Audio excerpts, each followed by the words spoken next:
What's up guys, and welcome back to another Warcraft 3 replay from the Netease ladder, I believe. Yep, no spectators, so it is going to be, whoopsies, wrong resolution.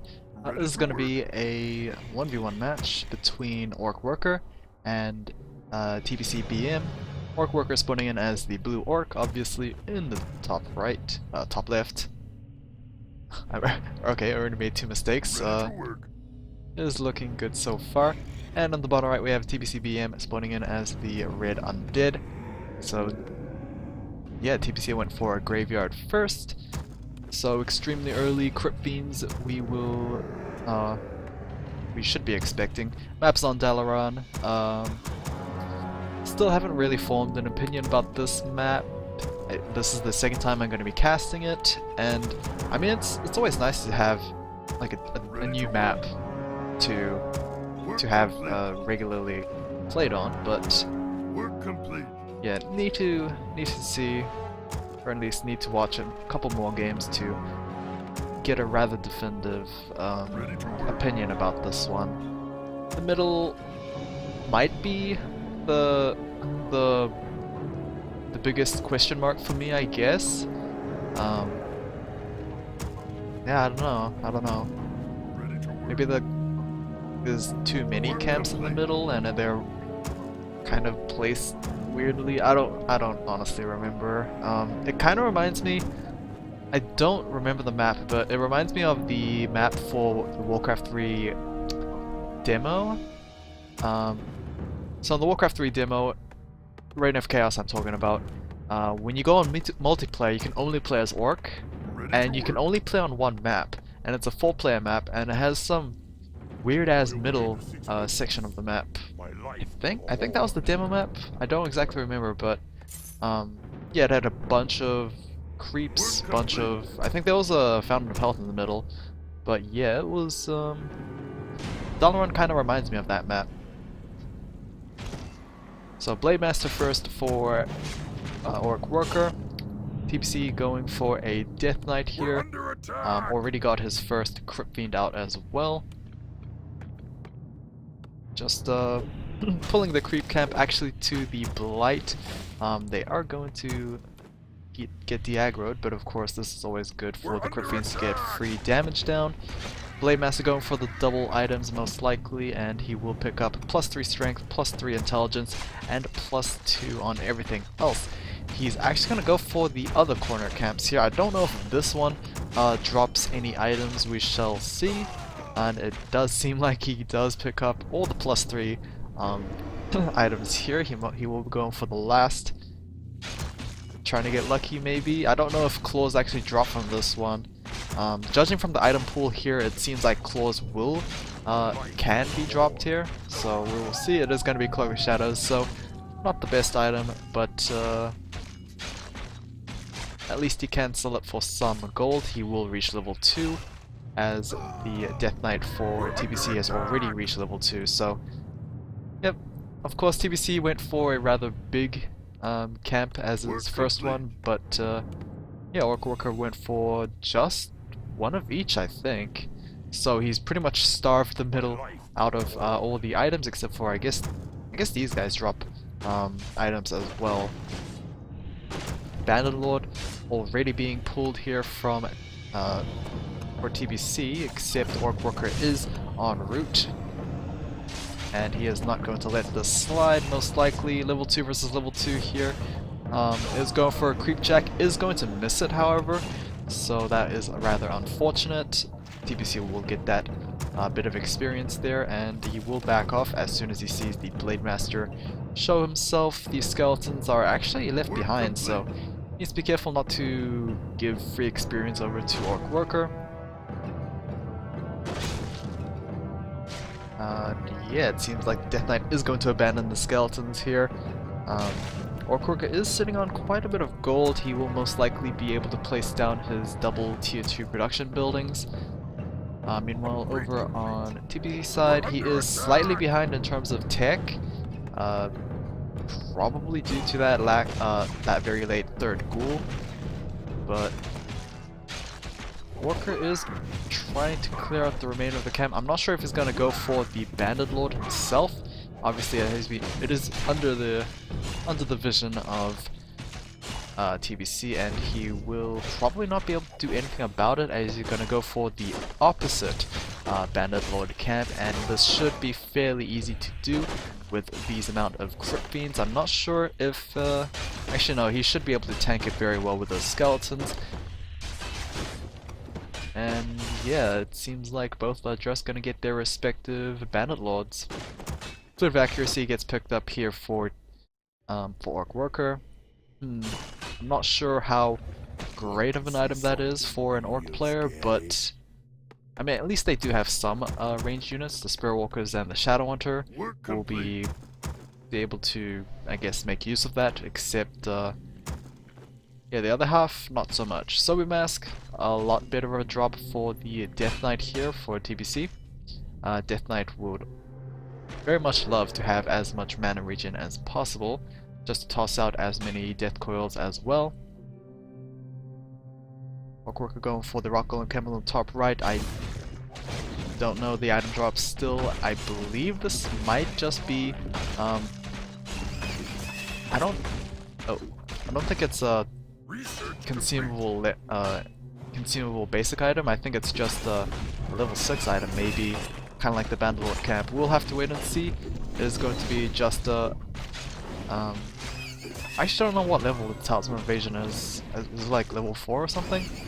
But Talisman Evasion, kind of alright, I guess. Be able to dodge a fair bit of those Crypt Fiend auto attacks. It's just that Undead does have that very scary ability combo with the Death Coil Frost Nova.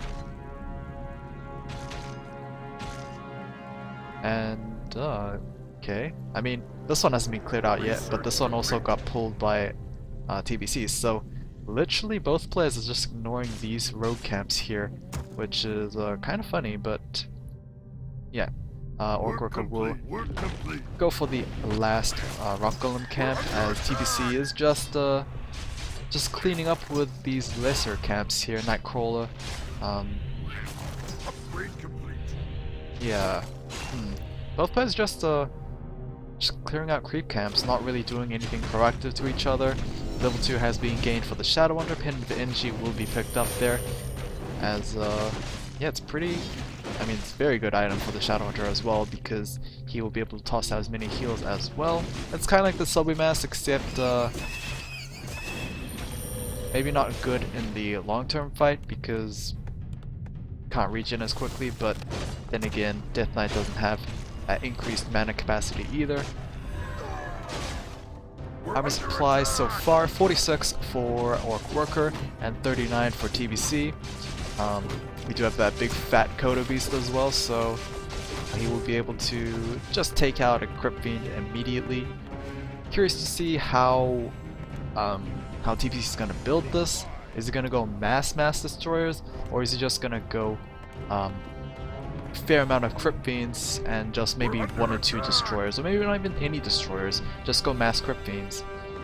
Interesting to see here at TC as the third and final hero. Orc players don't really go triple heroes, but this is kind of an exception, I guess. I don't honestly, I don't know if things have changed, like how Undead's opening has changed, going graveyard first, but we'll see how this guy goes. He obviously will do very good with Wall Stomp into all those spiders, but yeah, the problem is he is a level 1. He kind of lacks survivability, I guess, but thankfully he has a strength hero. Ensnare onto the Death Knight and a Wall Stomp to try and burst him down as quickly as possible, but that is going to burn the TB scroll there. Not a good fight for TBC at all. Didn't lose anything, but he did burn that TB scroll. Yeah, kind of his mistake getting his Death Knight caught out there. Death Knight is probably the only one that would struggle if he got caught out, because he can't actually heal himself. At least the others can get a heal from the Death Knight. Death Knight can't heal himself unless he learns Death Pact, which is, as far as I know, not learnt. Ziggurat going to be cancelled here. I'm not sure if that was a Ziggurat for TPC to want to go into upkeep. But yeah, he will have to stay at 50 for now. Tauren Chieftain is at level 2 and he did pick up a close attack plus 9. Where did he pick up from? Zip and hide up for both sides. It seems like they are going to clear out the corner camps here. Dark Wizard is not actually being focused. The other trash is being focused right now. Curious to see what the Dark Wizard drops himself, and whether or not this will actually lead into possible expansions on the island. We are going to see a Haunted Goldmine here on the bottom right for TBC. Nova Coil onto the Dark Wizard, and he will drop Kajir's Gem of Health as well as Sentry Wards. So, oh, interesting. So, level 6 item as well as consumable items, so that is good to know. The Gem of Health is going to be very useful, just to keep any hero who holds that item rather tanky. Dark Wizard is going to drop the Staff of Silence as well as the Replenishment Potion. It's not bad, not bad. Staff of Silence, obviously. TBC's not really feeling left out there because he has his own Dark Ranger, but now Orcworker has his own option of silence as well. How long it doesn't say how long it lasts for, but I would imagine around like 2 or 3 seconds. I think it's like, I think how items do it is like level 1.5, I guess, when you compare it to a hero's ability, kind of like the aura items, I think. But yeah, I'm not entirely sure. Seems like Orcworker is going to jump into low upkeep here with the double Kodo comp. Staff of Silence actually gets sold, so it's not obviously not really prized for Orcworker. Dark Ranger is actually getting caught out a little bit. Thankfully she is not ensnared. She will. Oh, there is a very big crit, and the Dark Ranger will actually get killed. Death Knight did not even throw a single Death Coil in that fight. He is going to Nova Coil onto a Raider, but that is just not good enough. The Dark Ranger got killed for absolute free. I mean, the Dark Ranger wasn't even ensnared, so I have no idea what happened there for TBC. But things are not looking good right now, as the supply difference is at 56 versus 45. Yes, the expansion is about to be online and fully mined, but having expansion doesn't really make a difference if your main base just gets completely steamrolled. So we need to see something coming out here for TBC, otherwise he's just going to lose the next fight. Expansion is being built here on the bottom left. This is not... oh, this is the pocket grade hole, as the... it's just being built really fast. Obsidian Statue is going to give the Blade Master a free kill there. Is that level 1 Windwalk Strike? That was... pretty sure 40 is like the level 1 Windwalk Strike there. Kind of interesting. Maybe he went for a level 2 Critical Strike instead. But here we go with the fight here. 61 versus 40. Not looking good right now for our undead player. His Tomb of Relics... oh, actually, what got destroyed here? The Altar of Darkness got destroyed, so thankfully the Dark Ranger is revived, but yeah, if another hero dies, then obviously it can't be revived anymore. Level 4 Blade Master, Silence being cast onto the Tauren Chieftain. Definitely does not want any War Storms coming in, but the Berserk from the Troll Berserkers are going to try and do as much havoc against those Obsidian Statues as possible. Death Knight being War Stomped a bit there, but it's just one unit being War Stomped. However, it just doesn't matter for TBC. His units are slowly getting swarmed by that very powerful plus 28 attack Blade Master. Almost 200 crits onto the Lich, and that is going to be a very quick game going towards Orcworker. So, yeah, I don't know how TBC could have played it better aside from maybe not picking fights so much. That's 2 times now where one of his heroes got overextended, and yeah, it just didn't work out too well. And of course, the Blade Master just got so much bonus attack. Since it was a short game, I will cast another one immediately, so yep, stay tuned for that.